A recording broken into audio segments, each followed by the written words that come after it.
लोभ पापस्य कारणम दशमः पाठः।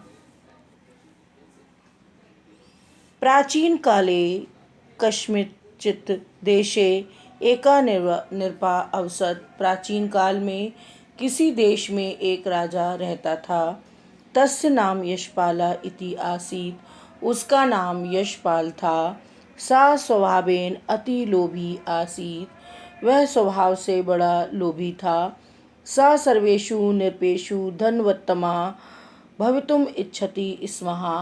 वह सभी राजाओं में सबसे धनवान होना चाहता था। एकदा तस्य प्रासादम एक महर्षि आगच्छत्। एक बार उसके महल में एक ऋषि आए। राज्ञा मुने सेवा सत्कारं कृतः। राजा ने मुनि का सेवा सत्कार किया। येन प्रसन्न भूत्वा महर्षि राजानम अवदत्। इससे प्रसन्न होकर महर्षि राजा से बोले, अहम तव सेवा सत्कारेण अति प्रसन्ना अस्मि। मैं तुम्हारी सेवा सत्कार से बहुत प्रसन्न हूँ। कमपि एकम वरम याचस्व। तो मैं कोई एक वरदान मांगो। नृपा करम बद्धवा अवदत्। राजा ने हाथ जोड़कर कहा, भगवन यदि भवान् मम सेवा संतुष्टा तर्हि अपि यस्यापि पदार्थस्य स्पर्शं कुरु।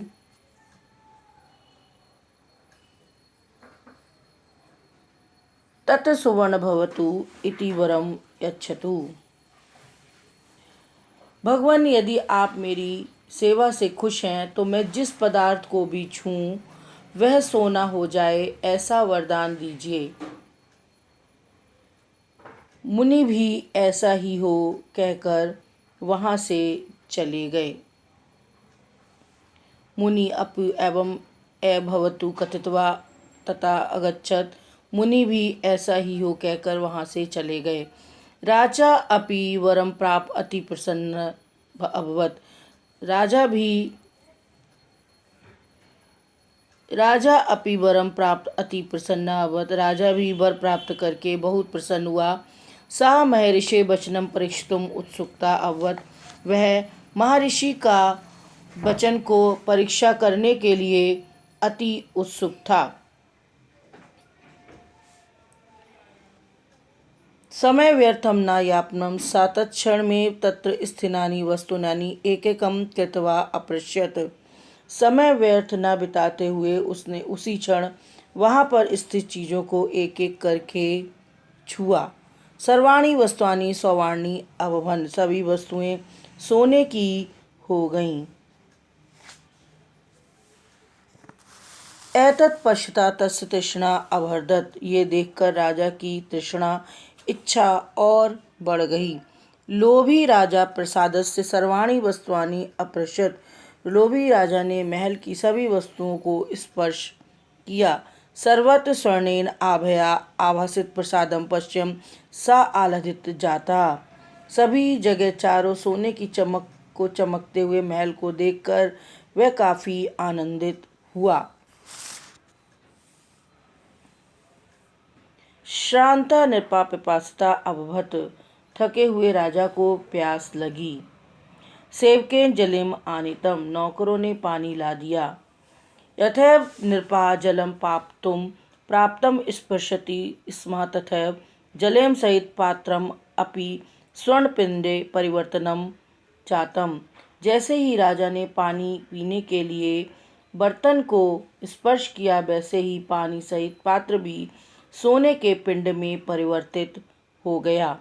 एवं सा जलम पातुम भोजनम खादितुमपि च असमर्था अभवत्।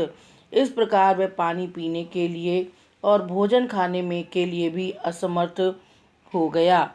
तस्मिन्नेव काले क्रीडन्ती तस्य पुत्री तत्रागच्छत्।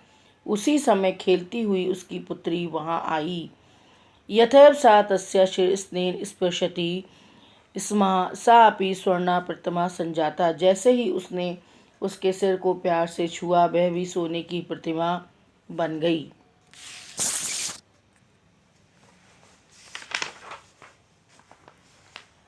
अधुना यशपाला उच्चैर्विलापम् अकरोत्। अब यशपाल जोर से रोने लगा। तब महर्षि चा स्मरत, उसे महर्षि याद आने लगे।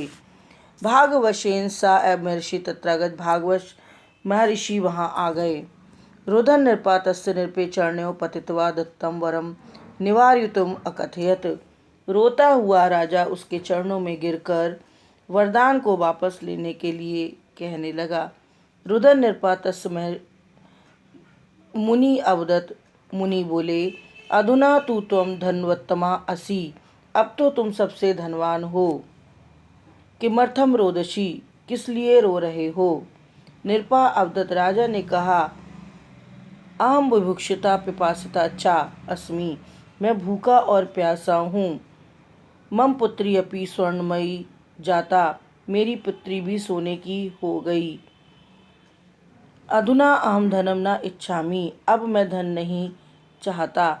मुनि अपि दयम कृत्वा एवं अस्तु कथित्वा निर्गच्छता, मुनि भी दया से ऐसा ही हो कहकर चले गए। राज्ञा सर्वाणी वस्तु पुत्री च स्व स्व प्रकृति प्राप्तवन, राजा की सभी वस्तुएं और पुत्री अपनी अपनी प्रकृति को प्राप्त थीं, अर्थात जैसी थीं वैसी ही हो गईं। अंततः राजा अपि धनस्य तृष्णा त्यक्ता, अंत में राजा ने धन की तृष्णा छोड़ दी। सत्यमेव उक्तम, सत्य ही कहा गया है। लोभातिक्रोधा प्रभवति, लोभ से क्रोध पैदा होता है। लोभात् काम प्रजायते, लोभ से काम इच्छाएं पैदा होती हैं। लोभन्मोश्च, लोभ से मोह और नाश पैदा होता है। लोभ पापस्य कारणम, अतः लोभ ही पाप का मूल कारण है। अर्थात हमें लोभ लालच नहीं करना चाहिए। ये सारे शब्दार्थ याद करने। संधि युक्त शब्द जो हैं इनको आप अपनी नोटबुक में लिखेंगे। ये आपके परीक्षा में अति आवश्यक हैं। बहुत कम संधियां दे रखी हैं, इसलिए ये इम्पॉर्टेंट संधि हैं।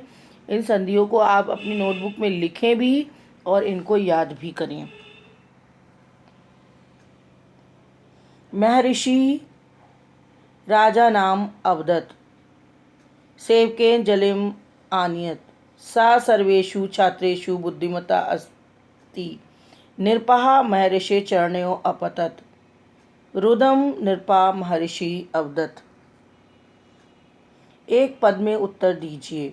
नृपस्य किम नाम आसीत, नृपस्य यशपाला आसीत, नृपस्य नामा यशपाला आसीत, दोनों तरह से लिखा जाएगा। नृपस्य प्रसादम का आगच्छत, नृपस्य प्रसादम महर्षि आगच्छत।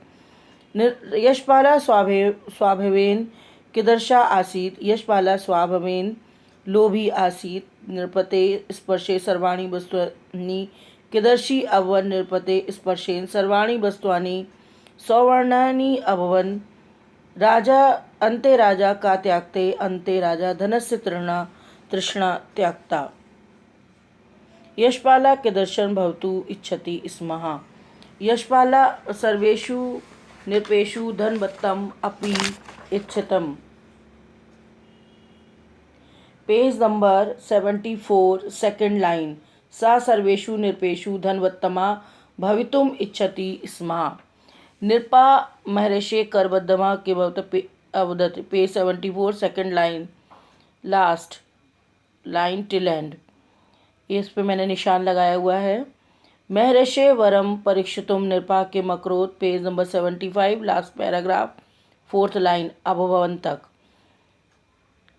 नृपा किमर्था विवक्षता आसीत। Page 75, second paragraph, last first line to second line, अभवत् तक। राज्ञा सुता कदा स्वर्णमयी अभवत्। Page 75, second paragraph, last line. रेखांकित पदों का प्रश्न निर्माण कीजिए। नृपा महर्षि चरणयों अपतत, नृपा महर्षि कयो अपतत, एका महर्षि प्रसादम आगच्छत, एका महर्षि कुत्र आगच्छत। नृपस्य स्वर्णेन सर्वाणि वस्तूनि सौवर्णानि अभवत्, नृपस्य स्पर्शेन सर्वाणि वस्तूनि कीदृशी अभवत्। पात्रं स्वर्णपिण्डे पवित्रं पात्रं कस्मिन् परिवर्तितं तस्मिन् काले तस्य पुत्री तत्रागच्छत् तस्मिन् काले तस्य का तत्रागच्छत्। विलोम शब्द मिलाइए। निंदनीय प्रशंसनीय, लोभी संतुष्टः, निर्धना धनिका, उत्साह अनुत्साह, सम्माना अपमाना, शीघ्रम शनैः। उचित पद चुनकर लिखना है। यस्य तृष्णा विशाला सा दरिद्रा भवति, अहं मातु चरणं स्पर्शयामि सा अतिथे सम्मानं करिष्यति, यूयम् असत्यं न वदेत् निरपावरं प्राप्य प्रसन्ना अभवत्। मूलपरक प्रश्न। अहं यस्मापि पदार्थस्य स्पर्शं कुर्यां तत् सुवर्णं भवतु, एषा पंक्ति नृपस्य कृतं स्वावं दर्शयति। लोभी, लोभा एव विनाशस्य पापस्य च कारणम्। इदं वाक्य किं शिक्षति? लोभा न कर्तव्या। दुष्कर्मणां मूले किं भवति? लोभा। Please like and subscribe my channel.